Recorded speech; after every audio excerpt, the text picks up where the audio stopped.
Hi everyone and welcome. My name is Kristen Roca and I am the Executive Director of the Orchestra Now, otherwise known as TŌN. TŌN is a unique pre-professional orchestra and master's degree program that is located at Bard College in the beautiful Hudson Valley in New York. It was designed to help young musicians face the challenges of a modern symphony orchestra. The members of TŌN are a vibrant group of young musicians that come from across the globe who are introducing orchestral music and making it relevant to the 21st century audience. We created TŌN-ality as a way for you to get a chance to meet these young musicians personally. Joining me are my colleagues Leonardo Panetta and Andras Rivas, and together we'll pull back the curtain on these young musicians' lives. Join us as we show you their TŌN-ality. On today's episode, we introduce you to TŌN harpist Emily Melendes.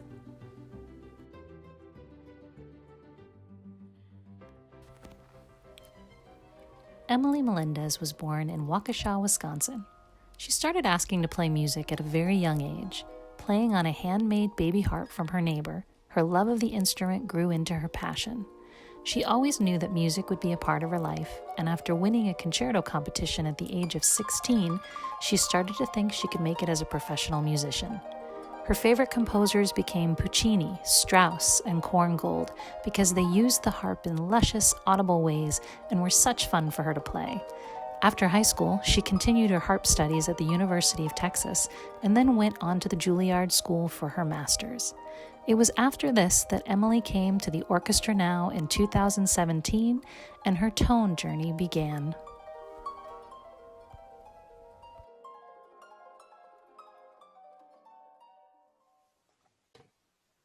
Hi, Emily. How are you?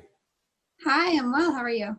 Good. Thanks for asking. Thank you so much for being here and for somewhat sharing with us different aspects of your life that we didn't know, but would love to hear. I want to start asking you, when did you start playing? Well, I started the harp when I was 8 years old. I've been asking to play since I was 3. My parents weren't really into the music world at all, so they made me start on piano when I was 6. But I kept begging, so finally when I was 8, I got to start.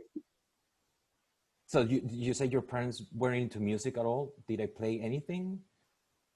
Yeah, my mom kind of could pick up any instrument and play it, but she had no formal training.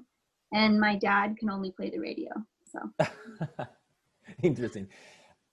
Out of curiosity, do you play any additional instruments? Yeah, I play the piano and then also the flute and the violin. And I started those when I was 9 and 10 after harp because I was just curious about, wind instruments. How do you make a sound with your air? And then bowed instruments, how does a bow make a sound across the string? And I wasn't particularly good at either of the other 3 instruments I played, but I was, proficient enough at violin that I could play in my youth orchestra throughout high school. So when there was no harp pieces, I played violin. So I got to play like Beethoven 5 and some chamber pieces. So that was fun. Awesome. So you're saying you play 4 instruments. You play flute, you play violin, you play harp, and you play the piano. Yeah. What would your advice be for an aspiring musician? Well, the general advice you hear all the time is, practice a lot and make sure you love it. But I would also add, make sure you really need it, because this isn't an easy profession. And, a lot of people, when they get into fancy schools like Juilliard, they're like, oh, I'm going to have a great career now. Not necessarily. So, I have a lot of friends who will graduate from conservatories that they've been at for years and they'll say, oh, I haven't touched my instrument in a year. I don't miss it. So make sure you're not one of those people. Make sure you really miss it. Otherwise, do something else with, that's more stable and makes more money. Correct. I see. So if I ask you about your instrument, what would you say in terms of how it works, what you do with the pedals, anything interesting that you want to say about it? So the harp has 47 strings, and it's basically a naked piano. So all of my strings are the white keys of a piano, and I make the black keys with my pedals. I have 7 pedals, and each of them changes every single note of, so all of the C's throughout the entire harp, every octave. And it'll change them by half note increments. So that's how I make key changes and enharmonics. And the harp is 85 pounds. It's about 6 feet tall. It's very expensive, and it has a life of only about 20 years before you have to rebuild the soundboard and the neck because the tension is incredibly high, and they just wear out very quickly. So. Okay, I see. And what if you had to choose another profession other than music? Well, I never really intended to be a musician. I always thought I was going to be a lawyer or a journalist. So I'd have to go with that. I really enjoyed politics and social theory and stuff. And I also really enjoyed art. So I could have also been an artist. Awesome. So back to music. I'm wondering which teachers made the biggest impact on your development? Well, I had this really great art teacher in high school, Michael Foster, and he was one of the teachers that they make movies about. He would show us, he'd hand out pamphlets in class about all these, self-help books he'd read, and he would show us movies and talk about the creation of art and why it matters, and just the spirit of being an artist. And I think that was something that in my very technical music training, I really hadn't gotten.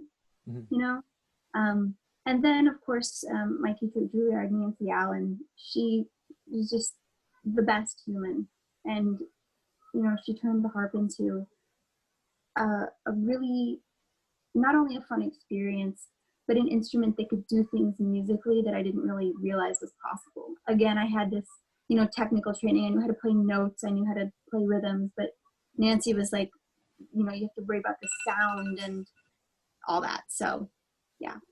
Awesome. And what about the piece you're about to perform? Tell us a little bit about it. So, pardon my French, but it's Le Jardin Mouillé, the wet garden, and it's in a long line of French pieces that talk about nature. So you get lots of French harp pieces that are like, oh, the babbling brook or the flowing stream or the falling leaves and stuff like that. So it's another, and there's lots of effects in it that evoke nature. So you have lots of glissandos and high delicate notes that conjure images of raindrops and dewdrops and all kinds of things like that. So it's a very fun piece, lots of imagination and very pictorial. Well, so looking forward to listen to it. Thank you so much for being here, Emily. Thank you for having me. Of course.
Thank you so much for joining us.